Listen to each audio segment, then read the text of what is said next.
제가 질문을 드리면 이제 대답을 해주시면 돼요. 그리고 대답을 해주시면 제가 그 대답에 대한 어떤 코칭을 해드리겠습니다. 그래서 자기소개서 기반 질문을 오늘 좀 드릴게요. 근데 제가 네. 뭔가 고치고 싶은 게 네. 면접관은 여러 명이 앉아 있잖아요. 네네. 눈동자가 굴러가는 게 좀 있어가지고. 제가 보면서 그게 만약에 좀 많이 거슬리면 말씀드릴게요. 면접관 입장에서. 근데 만약에 그게 크게 거슬리는 게 아니라면 큰 문제는 안 될 겁니다, 아마. 그래서 물론 이제 막 진짜 막 이렇게 도는 건 아닐 거잖아요. 근데 저도 사실 눈동자가 많이 돌아가는 편이거든요. 그래서 크게 문제가 안 될 것 같긴 한데 일단 제가 볼게요. 보고 실제로 연합뉴스가 1분 자기소개를 시키는 것 같아요. 그래서 간단하게 소개해보라고 하는 것 같으니까 간단하게 제가 지금 연합뉴스가 됐다고 생각할게요. 그래서 지원자님을 말씀할게요. 그래서 지원자님 간단하게 자기소개 부탁드립니다. 네, 안녕하십니까. 연합뉴스 본사 취재기자직 지원입니다. 저는 기록광입니다. 매일 하루 일과를 기록하면서 아침을 맞이하고 번뜩이는 글이 있으면 언제나 휴대폰으로 스크랩하는 습관을 가지고 있습니다. 저는 기록이 좋아 학보사에 들어갔습니다.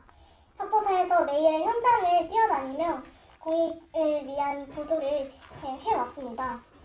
실제로 저는 강사법이 시행된 이후에 강사 임용이 지연되면서 생긴 그런 사상 초유의 강의 개설 보류 사태를 모든 언론을 통틀어 가장 먼저 보도했고 코로나19 팬데믹 이후에는 학교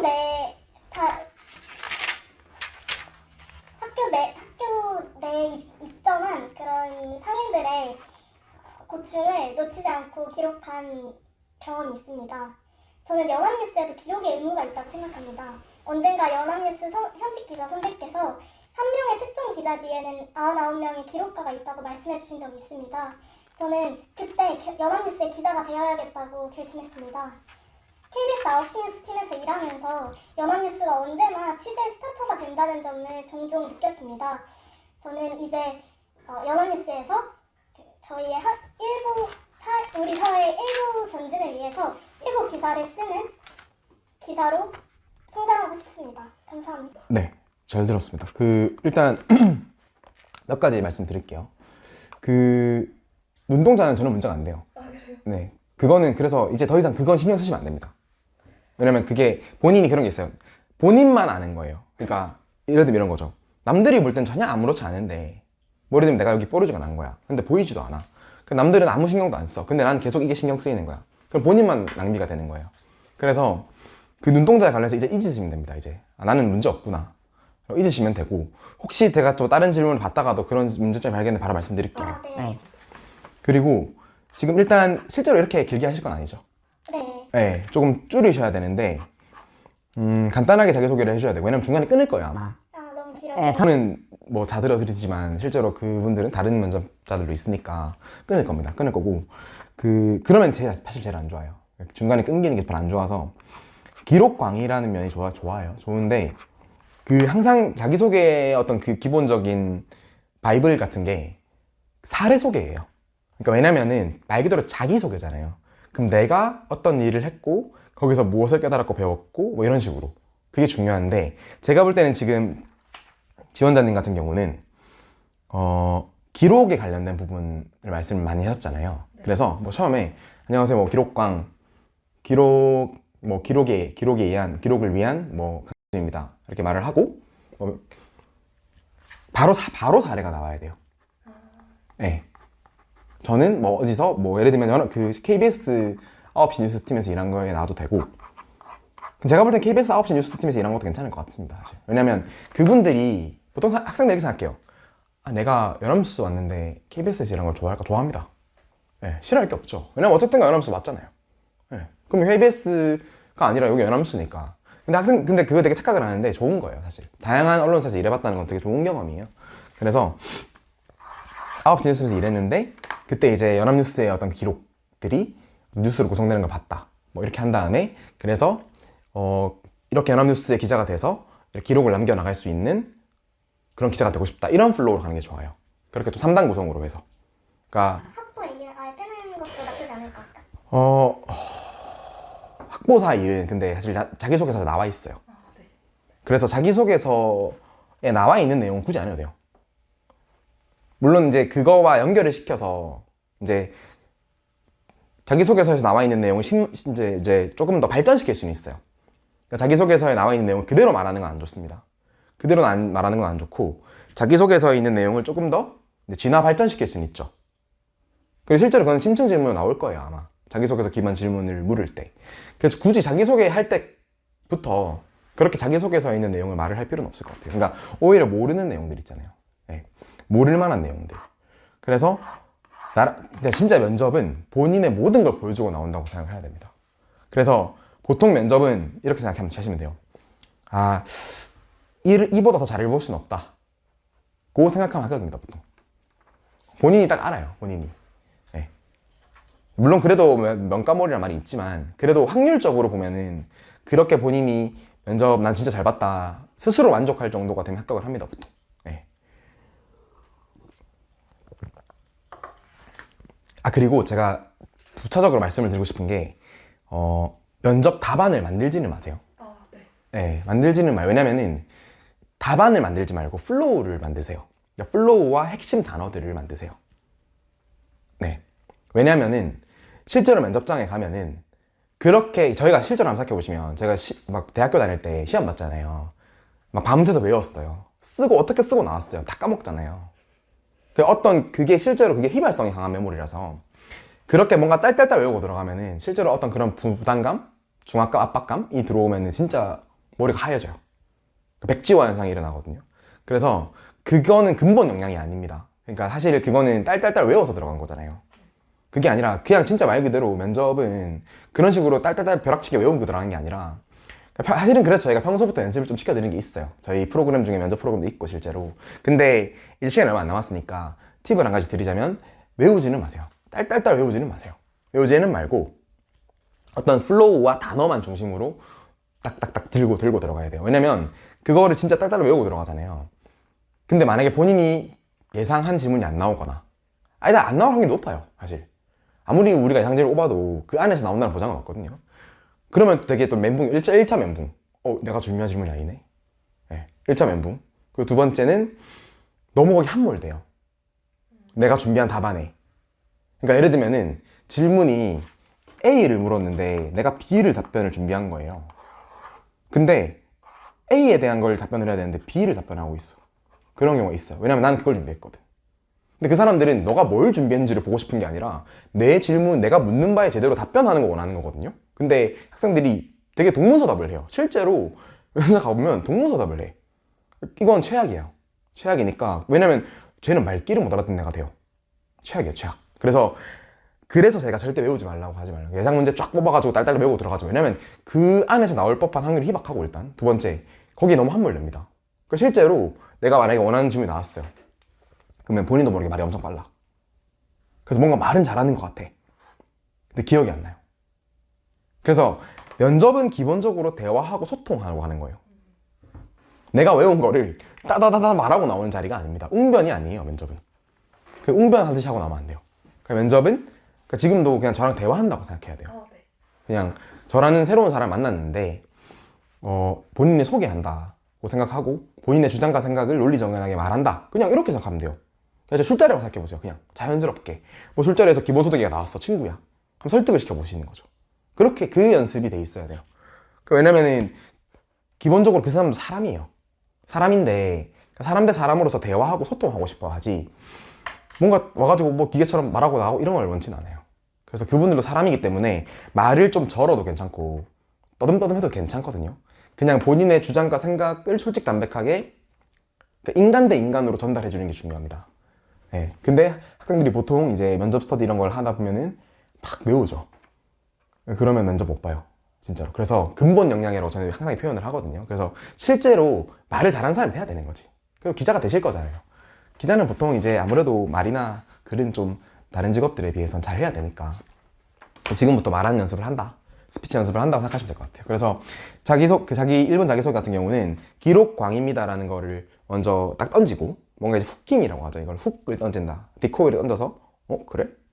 그러면 이제 그거에 대한 그거에 대한 어떤 근거가 나와야 되잖아요. 그 근거로서 사례가 딱 하나 짧게 한 2, 30초 정도 나오고 마지막 10초에서 연합뉴스에서도 마지막 한 가지의 기록도 소홀히 하지 않는 기자가 되고 싶어서 지원했습니다. 뭐 이렇게 한다거나 그런 식으로 마무리를 3단 구성으로 마무리를 해주시면 대략적으로 한 1분 정도 되게 나올 것 같거든요. 그래서 1분이 넘어가면 조금 지루해요. 네, 그래서 딱 1분에 맞춘다. 한 50초 내지 60초에 맞춘다고 생각하고 하시면 되고 아까도 말씀드렸지만 외우지는 마세요. 외우지는 말고 왜냐면 외우면 본인도 모르게 그 머리에 이렇게 있잖아요. 그러면은 저기 뒤에 무슨 프로젝터가 있는 것 같은 느낌이 들어요. 면접관 입장이 되면 딱 알아요. 그래서 그렇게 준비를 해주면 될 것 같아요. 두 번째 질문 드릴게요. 비혼 동거 가구는 늘어가는데 복지정책은 여전히 법률혼 중심이었다 라는 언급이 있어요. 자기소개서에. 그럼 법률혼이 아닌 사실혼을 인정하자는 생각을 가지고 계신 것인지 그리고 그에 따라 발생할 사회적 갈등과 충돌은 어떻게 해결할 것인지 한번 말씀해 주시겠어요? 저는 우선 사실혼을 인정해야 된다고 생각합니다. 우선 지금 4차 얼마 전에 정부가 보건복지부에서 4차 건강가정 기본계획을 발표하면서 사실혼 관계인 가족도 보호하겠다는 발표를 한 적이 있습니다. 그 계획에 따르면 지금 비혼동거 가족이 점점 늘어나는 추세지만 통계에도 정확하게 반영되지 못하는 현실 속에서 그런 비혼동거 가족과 그 안에서 출산되는 아이들이 제대로 된 법률 지원을 못 받고 있고 제도적으로 소외받고 있다는 지적이 잇따랐습니다. 저도 그에 공감하기에 네, 비혼동거 사실혼을 보호해야 된다고 생각하고 저는 그런 사실혼에 대한 대안에 대해서는 괜찮아요. 네. 만약에 네. 이런 상황이 나왔어요. 네. 만약에 이게 실제 면접장이라고 생각을 해보죠. 많은 갈등과 충돌이 있겠지만 항상 제가 이제 면접 코칭을 학생들한테 시켜드리면서 항상 하는 말이 마법의 무기가 있다. 국민적 공감대, 항상 정치인들이 국민팔잖아요.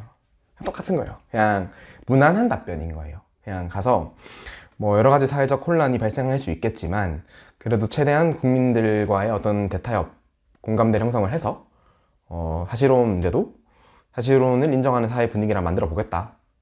이 정도로만 말씀하시면 돼요. 네. 항상 제가 마법의 무기라고 말씀드리거든요. 국민적 공감대, 네. 국민과의 타협, 네.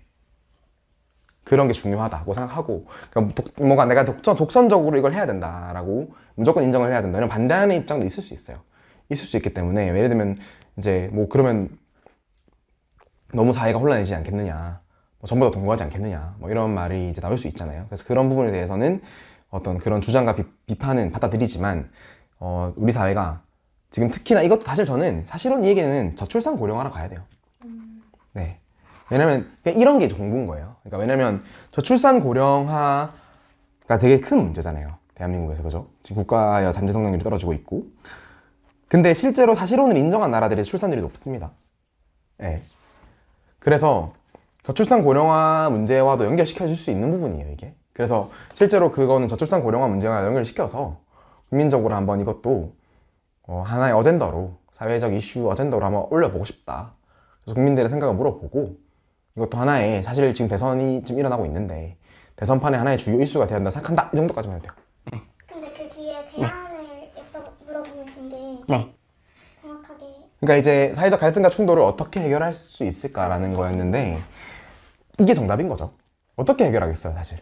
각자의 생각이 다 있는 거고. 그러면 대화 소통밖에 없죠. 그냥 진리의 마법의 무기입니다, 사실. 대화 소통. 네. 국민적 공감대. 이런 게 제일 좋아요. 왜냐면은 어렵잖아요. 되게 어려운 문제점이잖아요. 논쟁적인 이슈고. 뭐 예를 들면 최근에 이런 게 있었어요. 제가 학생들 진행하다가 드린 팁인데 뭐 인천에 흉기 난동 사건 있었잖아요. 그래서 여경 논란이 있었죠, 최근에. 그래서 이거에 어떻게 생각하냐라는 부분이 나올 수 있어요. 이런 질문도. 그럼 그런 질문이 나왔을 때 되게 어려운 부분 아닙니까? 사실. 왜냐면 그분들이 어떤 생각 가지고 있을지 모르고 또 실제로 이게 그냥 경찰의 기강회의 문제일지 아니면 진짜 좀 구조적인 문제일지에 대한 되게 많은 충돌이 있잖아요. 많은 갈등이 있고 실제로 이게 젠더 갈등으로까지도 비화가 됐고 그래서 이런 부분에 있어서는 되게 논쟁적인 이슈란 말이죠. 그래서 제가 볼 땐 이런 부분에 있어서는 어떤 한 사이드로 확 가는 것보다는 그냥 일단은 양쪽 입장이 다 일리가 있기 때문에 계속 국민적 공감대를 형성을 하면서 계속 어떤 이런 문제에 대해서 조금 더 양쪽 입장을 반영을 한 해안을 내야 될 것 같다. 이런 식으로 하는 게 좋아요. 그러니까 그러면 사람이 무난무난하게 그냥 되게 왜냐면 어려운 부분이거든요. 그러니까 되게 논쟁적이고 되게 어려운 답변인 경우에는 조금 이렇게 피해가는 것도 스킬이에요. 네. 그러니까 본인의 주장과 생각을 강력하게 피력해야 될 질문이 있고 이렇게 조금 스킬을 시킬적으로 피해가야 될 것도 있는 거죠. 이것도 능력이에요. 왜냐면 정치인들이 되게 논쟁적인 이슈에다 질문을 받았을 때 되게 능구렁이처럼 도망 잘 가잖아요. 그런 거예요. 그게 좀 필요해요. 그런 것도 하나에 볼 거예요, 아마. 왜냐면 그분들도 사실 정답이 없거든. 본인들의 생각이 정답이 아니니까. 그렇기 때문에 실제로 그렇잖아요. 이게 젠더 갈등의 문제가 아니라 그냥 경찰의 어떤 그 기강해의 문제다. 실제로 문재인도 그걸 말을 했고 아니다, 이거는 여경을 없애야 된다라는 입장도 있고 그러면 이걸 절충을 시키는 방향으로 해가지고 어떤 해안을 내보고 싶다. 이런 식으로 하면 베스트인 거예요, 그냥. 양쪽의 입장을 난 다 들어줄 수 있다. 라는 생각을 해주시는 게 좋죠. 그래서 이런 논쟁적인 이슈에 대해서는 사실혼 문제라든지 어떤 그 여경 논란, 이런 논쟁적인 이슈와 논란에 대해서는 조금 본인의 주장과 생각을 물론 말은 해도 돼요. 말은 해도 되는데 하지만 반대편의 입장도 조금 들어주는 그런 스탠스를 취해줘야 된다는 거죠. 그래서 상대방의 입장도 알고 있어야 돼요. 그러니까 나는 이런 생각 가지고 있지만 상대방은 이렇게 주장을 하는구나.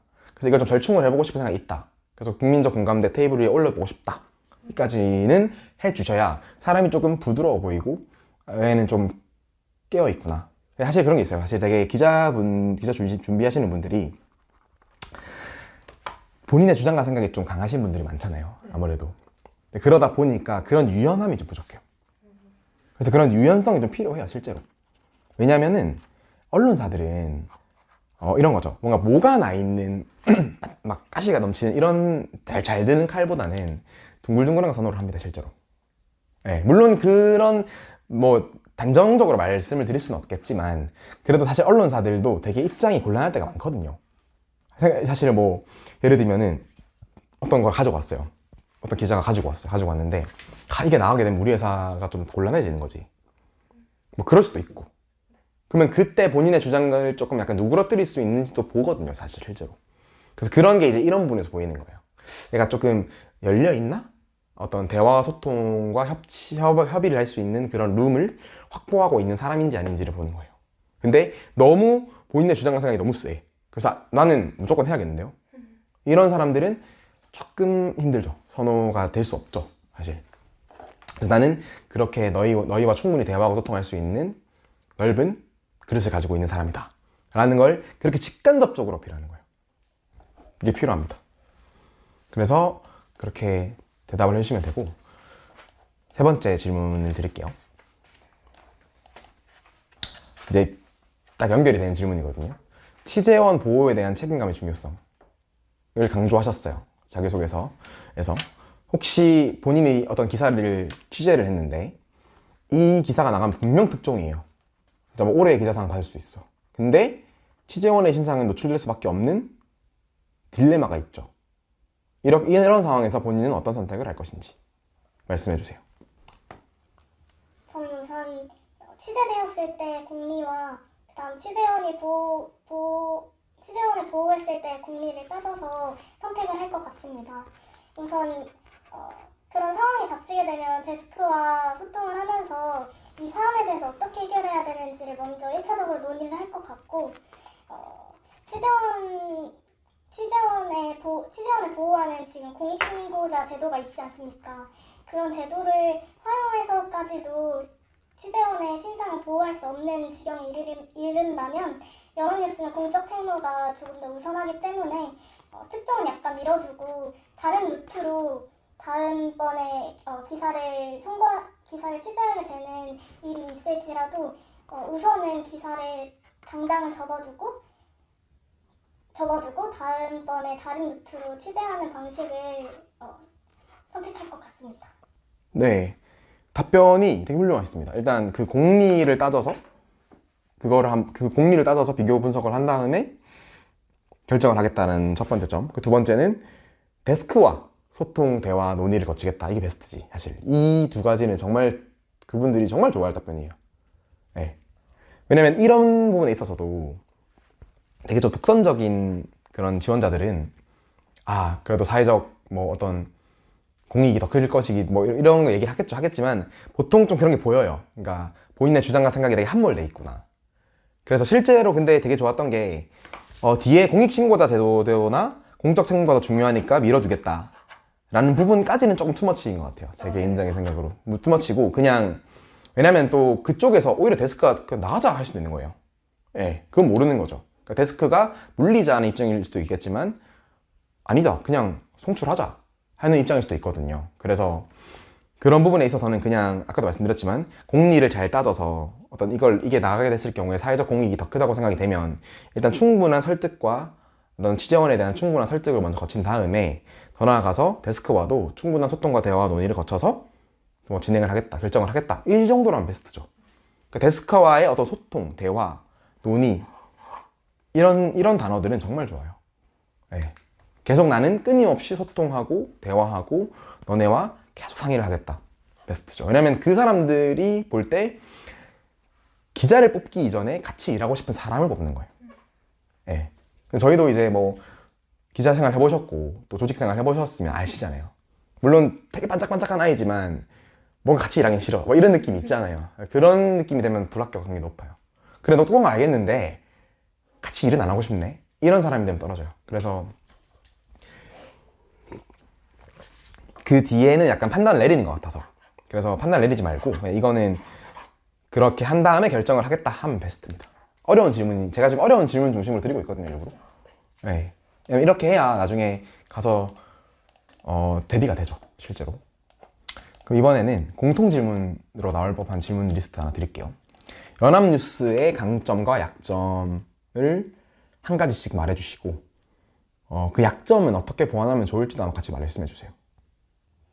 연합뉴스의 강점은 우선 넓은 취재망을 기반으로 한 취재력이라고 생각합니다. 네. 그리고 반대로 약점은 연합뉴스가 그런 빠른 속도를 빠른 취재를 기반으로 하기 때문에 오보에 대한 위험성이 좀 높다는 점이 약점으로 작용할 수 있을 것 같습니다. 우선 그런 연합뉴스만의 넓은 취재망이라는 강점은 우리 사회에서 소외될 수 있는 의제들을 사회 위로 공론장으로 끌어올 수 있다는 점에서, 그런 언론의 아젠다 세팅이라는 공적 책무를 잘 수행할 수 있다는 점에서 저널리즘적으로 훌륭하다고 생각을 하고, 약점으로 지적한 그런 보도의 신속성에 가려진 보도의 정확성에 소홀한 그런 측면에 대해서는 연합뉴스에서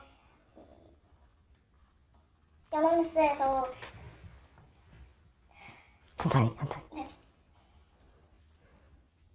그런 부분은 연합뉴스에서도 꾸준히 수능자 권익위 같은 부분에서도 오보를 바로 잡는 것으로 알고 있고, 굉장히 스스로도 채찍질을 많이 하고 있다고 알고 있습니다.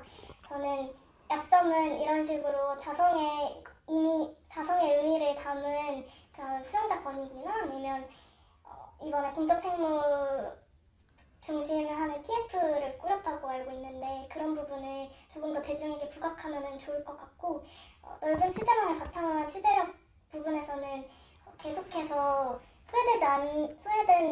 우리 사회에서 소외된 목소리를 현장에서 묻히지 않도록 연합뉴스가 끊임없이 보도자료를 넘은 현장 취재를 해야 한다고 생각합니다. 네, 답변이 좋았어요. 사실 연합뉴스 하면은 취재력이잖아요. 그러다 보니까 연합뉴스를 다 받아 쓰고 실제로. 그래서 그거에 대한 장점은 무난하게 잘 지적이라는 게 잘 어필을 해주셨고, 단점이 지금 오보에 대한 위험성이거든요, 한마디로 얘기하면. 근데 이러면은 제가 볼 때 꼬리 질문 나와요. 그러니까 실제 본인이 생각하는 가장 큰 오보 사례가 뭐냐고 생각하냐. 지금 답변해 보시겠어요? 저는 2017년도에 워싱턴 특파원 작성했던 그런 트럼프의 트위터를 잘못 모욕한 사건 사례를 들고 싶습니다. 당시에 국내 언론에서도 굉장히 많은 이슈가 되었고 이례적으로 청와대가 그런 언론 보도 브리핑을 할 정도로 외교관계 악화로까지 번질 수 있었던 사건이었습니다. 그 이후로 연합뉴스에서는 자성의 목소리로 그런 오역을 줄이기 위해서 영어 그 외신 기자나 특파원이나 아니면 국제뉴스 담당하는 기자들에게도 충분한 주의를 주고 있고 계속해서 크로스체킹을 하고 있다고 알고 있습니다. 이런 오보 사례를 딛고 연합뉴스가 좀 더 정확한 매체로 거듭나기 위해서 노력하는 점은 저는 크게 높이 평가할 수 있다고 생각합니다. 네, 그 마지막 부분은 높이 평가할 수 있다고 생각합니다. 이렇게 해주시면 되고, 너무 좋은데요? 일단 지금 이런 게 이제 프레임 싸움인 거예요. 지금 프레임 싸움을 제대로 거신 거지. 왜냐면 제가 지금 갇혔잖아요. 오보에 대한 위험성을 딱 지적을 하신 거잖아요. 어떻게 보면 조금 논쟁이 될 수 있는, 논쟁이 붙을 수 있는 조금 민감한 내용을 던진 거잖아요. 근데 그럼 제가 여기서 100% 꼬리지면 나온다. 이러면. 근데 그거에 대해서 너무 시의적절한 사례를 딱 소개를 해주신 거예요. 크게 또 문제가 되지도 않는. 그러니까 누가 봐도 오역이잖아요. 오역으로 인해서 이게 자칫 잘못하면 청와대와 어떤 외교 관계의 악화로까지 이어질 수 있는 국제적인 문제가 될 수도 있었잖아요, 이게. 그러니까 이게 사실 누가 뭐라고 해도 논쟁의 여지가 없는 거잖아요. 잘못한 거잖아요. 이런 걸 지적을 딱 잘해준 거죠. 잘해줬고, 또 마지막에는 자성의 목소리가 나와서 또 외신 기자들을 평가할 때라든지 뽑을 때라든지 이럴 때 조금 일종의 장치를 마련해줬다. 뭐 이런 너무 좋은 거지. 그러니까 이렇게 되면은 정말 그 사람을 완벽히 내 프레임으로 가둔 거예요. 이제 이해가 되시죠? 약간 어떤 말씀을 드리는 건지. 그래서 이제 저도 약간 듣다가 장점 취재력 그래 뭐. 근데 단점 얘기하는데 오보에 대한 위험성? 이렇게 딱 생각. 근데 물어볼 거란 말이죠. 혹시 오보에 대한 사례 하나 소개해 줄 수 있나요? 딱 이게 나온 거예요. 그러니까 이게 이제 완벽히 프레임 싸움으로 딱 들어가게 된 거지. 사실은 꼬리 질문을 이끌어내는 게 능력이에요, 사실. 그러니까 꼬리 질문을 이끌어내서 본인의 프레임으로 가두는 거. 가둬서 거기서 이제 본인의 그 사람들에게 와우 포인트를 딱 심어줄 수 있는 그게 사실 면접의 어떤 합격의 어떤 공식, 합격 답변의 공식이거든요. 그래서 그걸 이 질문은 정말 잘하셨어요. 그래서 아까도 말씀드렸지만 이 너무 좋은 사례를 가지고 목소리 너무 힘이 없어요. 아 그래요? 좀 크게, 좀 크게 당당하게 말씀해 주셨으면 좋겠어요. 근데 또 그렇다고 해서 막 소리 지르는 소리는 아니고 그냥 좀 목소리에 힘이 느껴진다고 해야 되나요? 그렇게 좀 말씀을 해주셨으면 좋겠어요. 너무 뭔가 자신감이 특히 좀 결여가 되어 있는 느낌이 들거든요, 지금 전반적으로. 그래서 제가 아까도 말씀드렸지만 설령 내가 준비가 부족해서 내 말이 틀릴 수도 있을지언정 목소리는 당당해야 돼요. 막 기어 들어가듯이 하면 안 돼요. 자신감이 없다고 해서 그러니까 제가 아까 말씀드렸지만 그 자신감이 최고의 청신한이라고 말씀을 드린 거잖아요. 그러니까 자신감이 없는 거죠, 아직. 없어서 그렇게 되는 건데 일단은 면접 준비할 동안은 그 자신감을 채우기 위해서 공부를 많이 하시고 실제 면접장 갔을 때 설령 내가 좀 부족하다고 생각돼도 그날만큼은 이제 스스로 체면을 거는 거죠. 내가 짱이다, 이렇게. 그래서 목소리에 힘이 있는 건 무조건 필수적으로 필요합니다. 그래서 질문이 근데 되게 좋았어요. 이번에 답변이 되게 좋았어요. 그래서 이렇게만 합격 만약에 하면 와우 포인트가 나옵니다. 그래서 이제 트럼프 트위터 사실 딱 기억이 날 거예요. 답변 정말 잘해주셨고 이 부분은 조금 더 힘있게만 말씀을 해주시면 아마 이거 근데 제가 볼 때 나올 수 있어요. 이 질문 충분히 나올 수 있어요. 작년에 나온 것 같던데요. 그래서